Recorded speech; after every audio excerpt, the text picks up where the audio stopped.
up. And that's how the cancellation stamp was done. And then I did some original drawings on envelopes for collectors. That's actually the first piece I did as an illustrator for hire for the University of Kansas. It's a watercolor piece. The one on the right is an oil wash, the one on the left is a pencil. These are airbrush and pencil, a colored pencil. They're done for a company called Peabody Tank that made tanks for various uses. Because I was working in rural Minnesota, I did a lot of agricultural kinds of illustrations. And I was the only illustrator in central Minnesota. So I would talk to ad agencies and I'd say, you know, instead of a photograph, why don't you use an illustration? And they would take a chance on it. So most of these illustrations were actually, in a sense, encouraged. I had to educate them on the use of that possibility.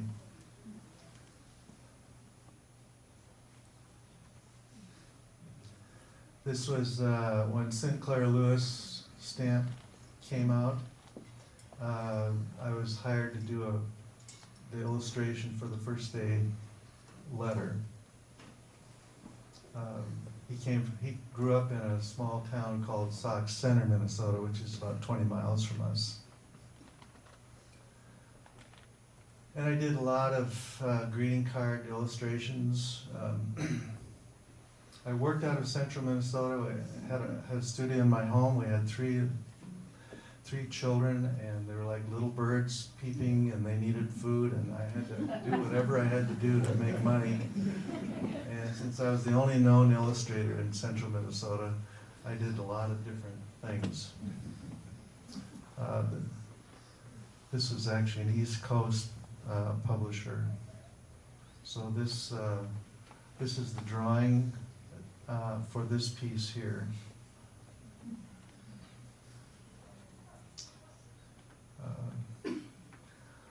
I was out in California helping a publisher, and they sent me to a place, I think it's around LA somewhere. It was the oldest fishing fleet that was still running, and I took photos and worked from there to create this illustration. A number of book illustrations. My son posed for a lot of those. These were little inside illustrations, a heading of each chapter. And that's the last one I'm going to show, which I did for the college that I worked at later on.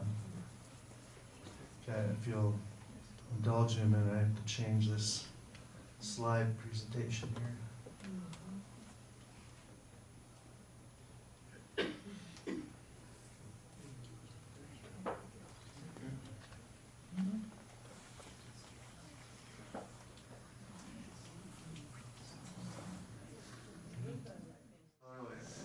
A studio in my home. We had three children, and they were like little birds peeping, and they needed food, and I had to do whatever I had to do to make money. And since I was the only known illustrator in central Minnesota, I did a lot of different things. Portraits early on in watercolor and in pencil and pen and ink. And then about 1990, I went to a seminar, workshop kind of thing down in Atlanta with John Howard Sandin, who was that illustrator that I mentioned early on. He had moved from Minnesota to New York and became a very well-known portrait painter. And I was teaching at this time, about 5 years into it, and realized that I was just wearing myself thin, illustrating and teaching at the same time. So I needed to get out of illustration, and the natural thing was to go into portraiture. So I went to John's workshop and began working in oil. So these are some fairly recent pieces. This piece, I had done a portrait of the young man's mother, and this is the wedding of this young man and his wife, and his mother wanted him and his wife to experience being painted from life. So I started this painting from life. First her, and then him, and then they sat and watched as I painted. This is another painting from life. This is one of my daughters, my other daughter, our son. He'll be flying in tomorrow afternoon to be with us this weekend here. He's a firefighter in Georgia. I should just say Maya is a commercial photographer for General Mills. As a freelancer, she's a food photographer. And Joanna is a painter as well, as I am. This is a very recent one. The date on there is wrong. I'd slipped it in, but I just did this a couple weeks ago from life. This is my dentist. Notice the teeth. This is his wife.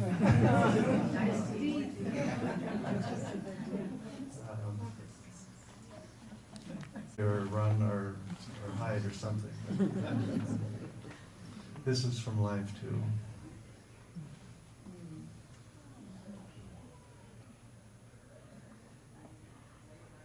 These are real quick ones here. This is a more finished portrait of a president of college, another president of college. I had some drawings for a golf club, local golf club.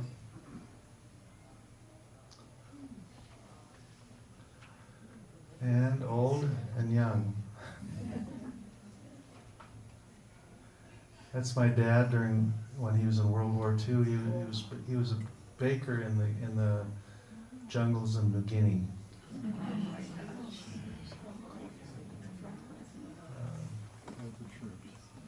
And that's the last one of this group here.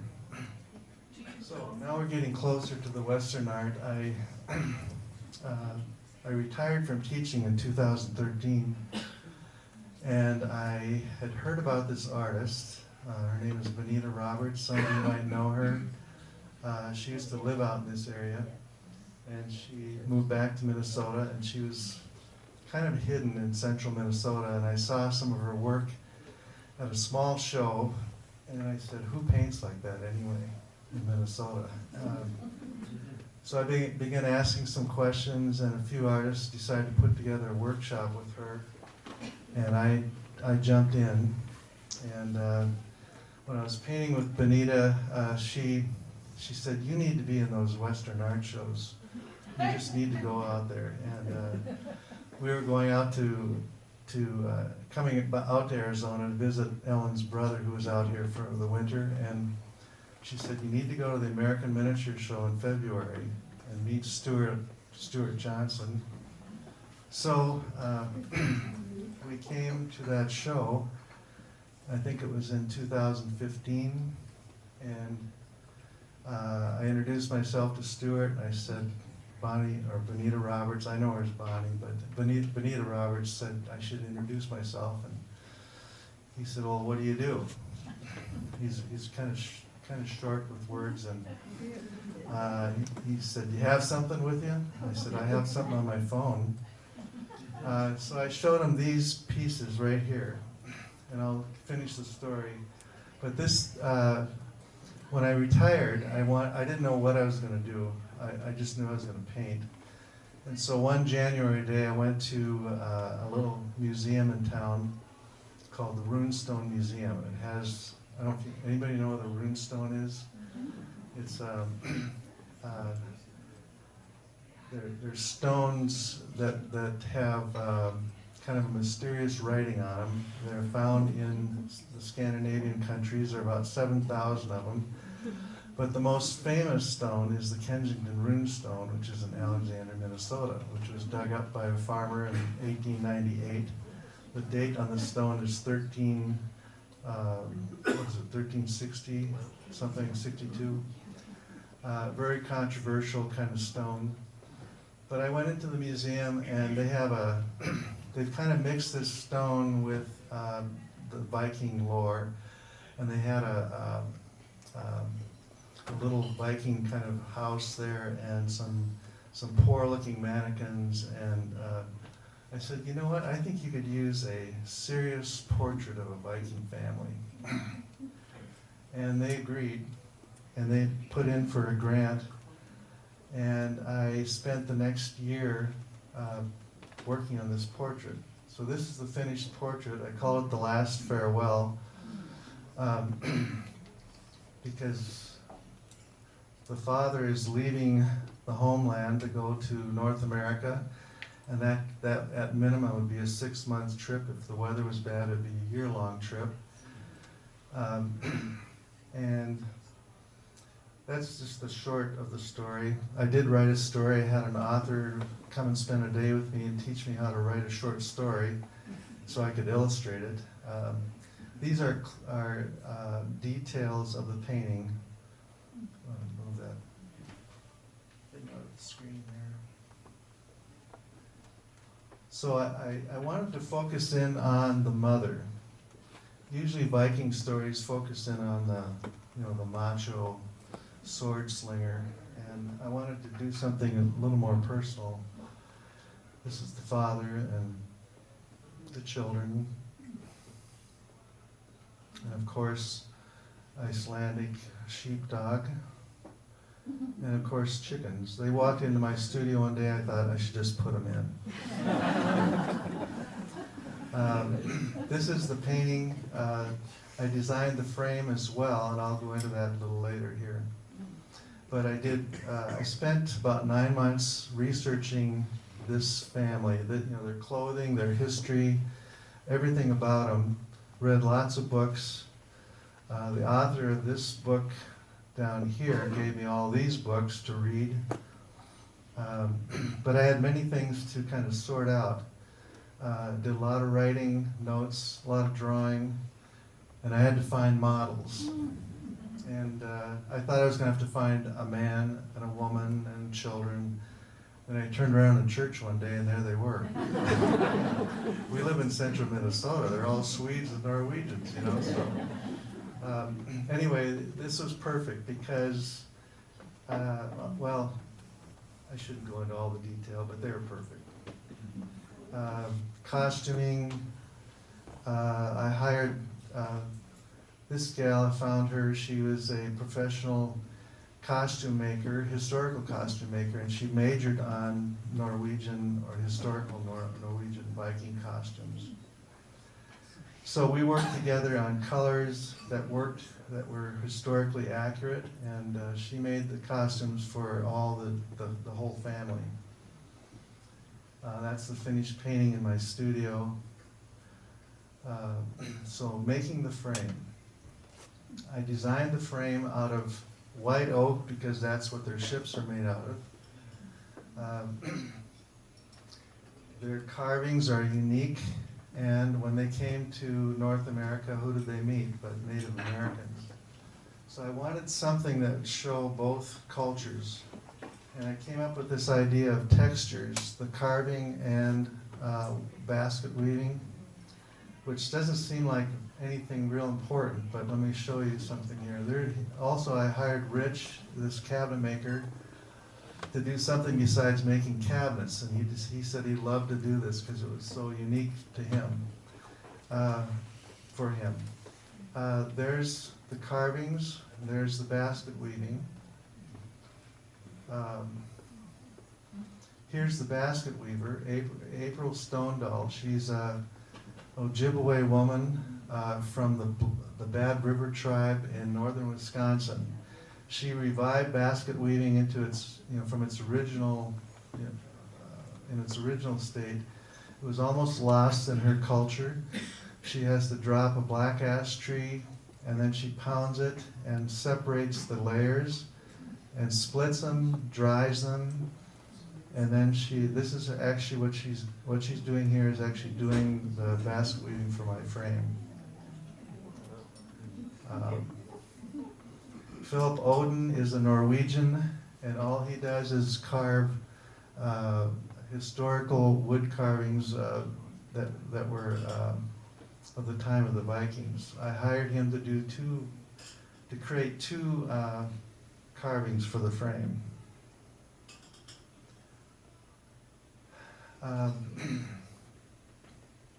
Preliminary photos. I took this family out to a lake. That's not the lake. This is kind of photoshopped together, but I took the family out just to get a sense for the lighting.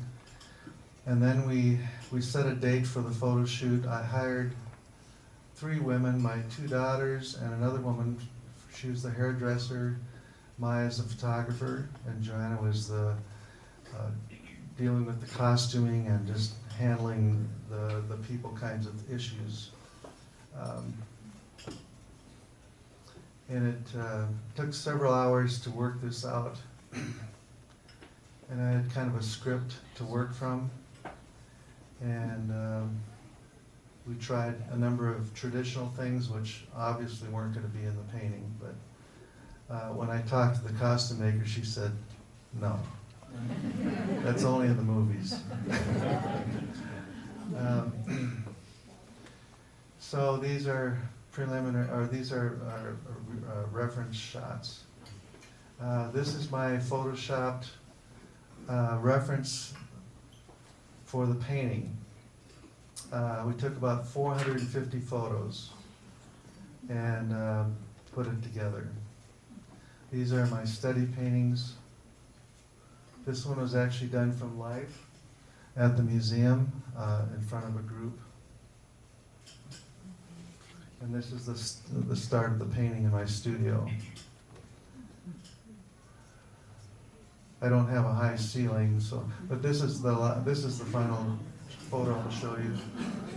This is what I showed Stuart Johnson at the gallery that night. And that's my grandson looking at the painting in the museum. And Stuart he saw the painting and he didn't say anything to me. He just turned and walked away. And then he went over to his desk and came back with his business card and he said, "Send me something." I said, "Okay." So I sent him something and he rejected it. He said, "Not what I wanted." He said, "Nice painting, but not what I want." I said, "Well, what do you want?" He said, "Paint what you like and I'll tell you if it fits." And so I talked to Benita Roberts and she said, yeah, that's what he wants. He just wants you to paint what you like. If you don't paint what you like, you're not going to like what you paint. So that gets us into the next series of Western Myron? paintings, yes. Where does that painting hang now? This painting hangs in the Runestone Museum in Alexandria, Minnesota.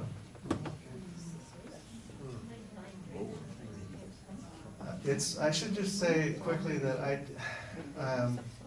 have too much to say about this, but one thing I should say is that I did this for the children.